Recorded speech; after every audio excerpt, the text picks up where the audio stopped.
Cleveland, 1935. The American dream did not just fade here. It collapsed. The Great Depression turned a so-called sixth city into a place of desperation, where survival meant standing in soup lines and sleeping wherever you could find shelter. But deep within the industrial veins of the city, beyond rusted train tracks and forgotten ravines known as Kingsbury Run, something far worse than poverty was taking shape. This was not a thief. It was not looking for money. It wanted people to disappear. And it was about to drag Cleveland into one of the most disturbing cases in American history. Before the figure earned a nickname, there was the warning sign. In 1934, human remains were discovered along the shore of Lake Erie.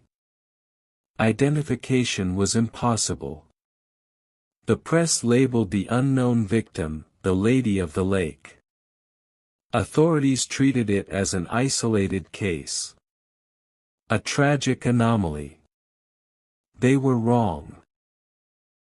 On September 23, 1935, two boys were walking through the overgrown slopes of Kingsbury Run. As they moved through the brush, one of them noticed something partially hidden in the weeds. Police soon arrived. The victim was identified as Edward Andrassy. Investigators were stunned by the condition of the remains. The evidence showed a level of cold calculation that suggested planning and skill, not random violence. Nearby, they found a second victim. To this day, he remains unidentified. Known only as victim number 1, his body had been carefully positioned, as if deliberately placed rather than discarded. Medical examiners confirmed a critical finding: the evidence suggested the perpetrator's process began before the victims had passed away. Hold on. One victim showed signs of chemical preservation. The other was left exposed. That does not feel like coincidence. It feels like experimentation. Like someone learning what works.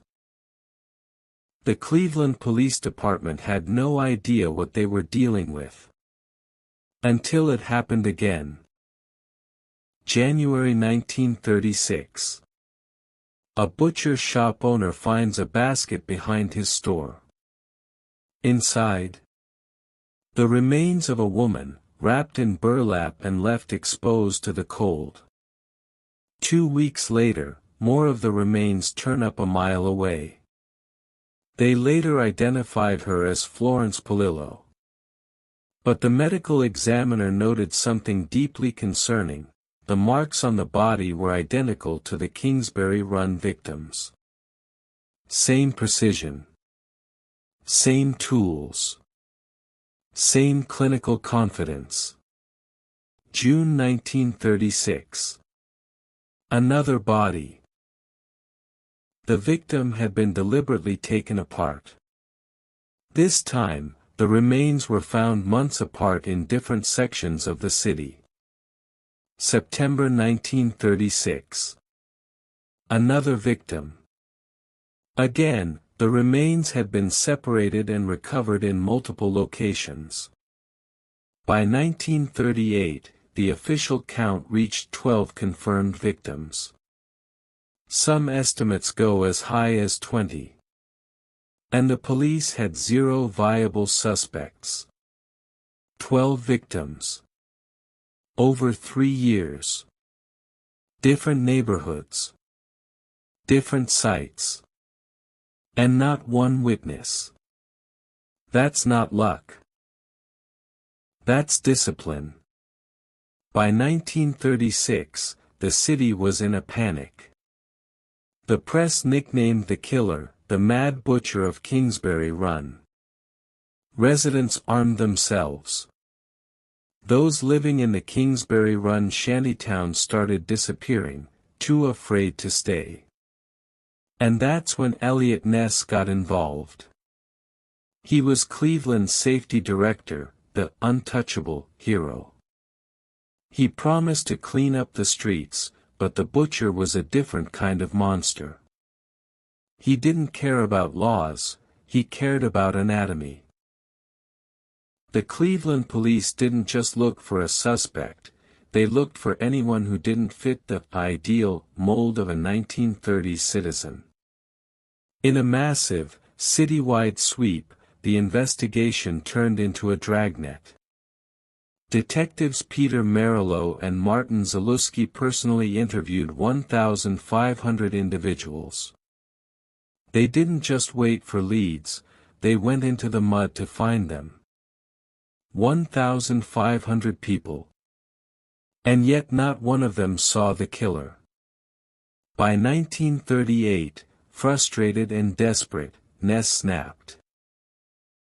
He ordered a midnight raid on Kingsbury Run. He ordered the police to burn the shantytowns to the ground. Hundreds of the city's most vulnerable people watched their only shelters turn to ash in an inferno that lit up the Cleveland sky for miles. Destroying an entire neighborhood because you can't catch one person. That is extreme. We're talking about displacing hundreds of people just to clear the view. Although his logic did cut off the hunting ground. The crimes slowed down after that. But they didn't stop. August 1938. 2 more victims found under the Lorraine Carnegie Bridge. The remains had been carefully wrapped. And then, nothing. The trail just went cold.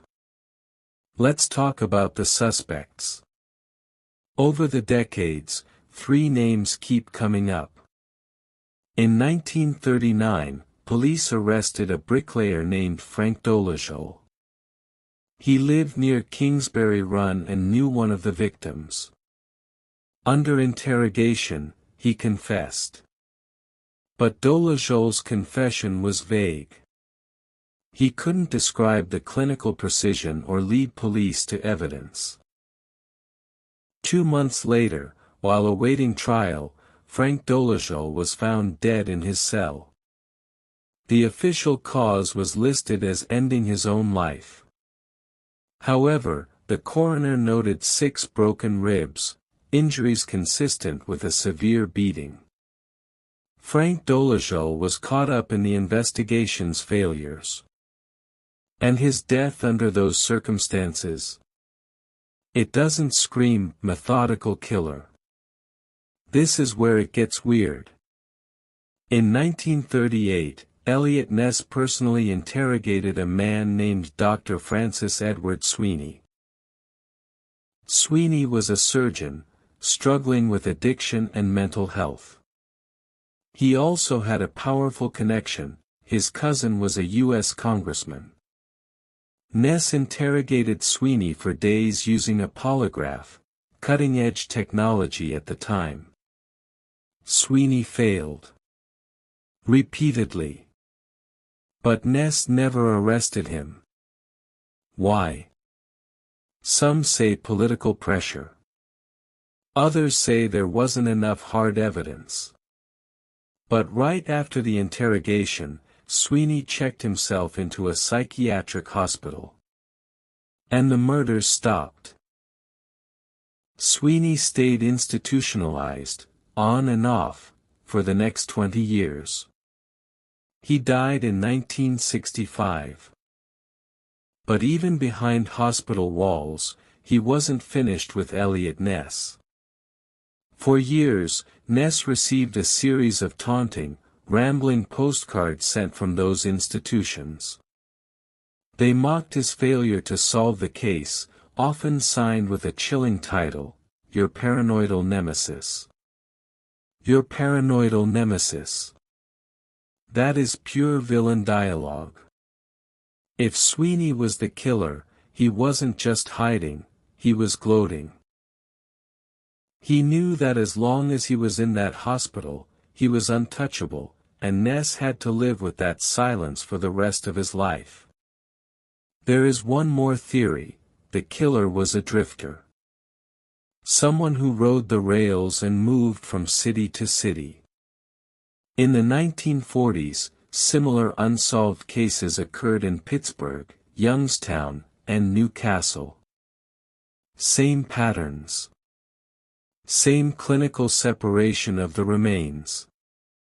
If this is true, Cleveland wasn't an isolated event, it was part of a mobile pattern. But the Cleveland cases showed too much local knowledge. Specific sites. Timing that avoided patrols. Could a drifter really know the city that well? I'm skeptical. The Kingsbury Run area still exists. It's quieter now. Overgrown. Forgotten. But if you walk through there at dusk, locals say you can still feel the weight of what happened. 12 people lost their lives to someone who was never held accountable. No trial. No conviction. Just theories and ghosts. If you enjoyed this story, like, subscribe, and hit the notification bell. Don't miss the 2 videos on the screen.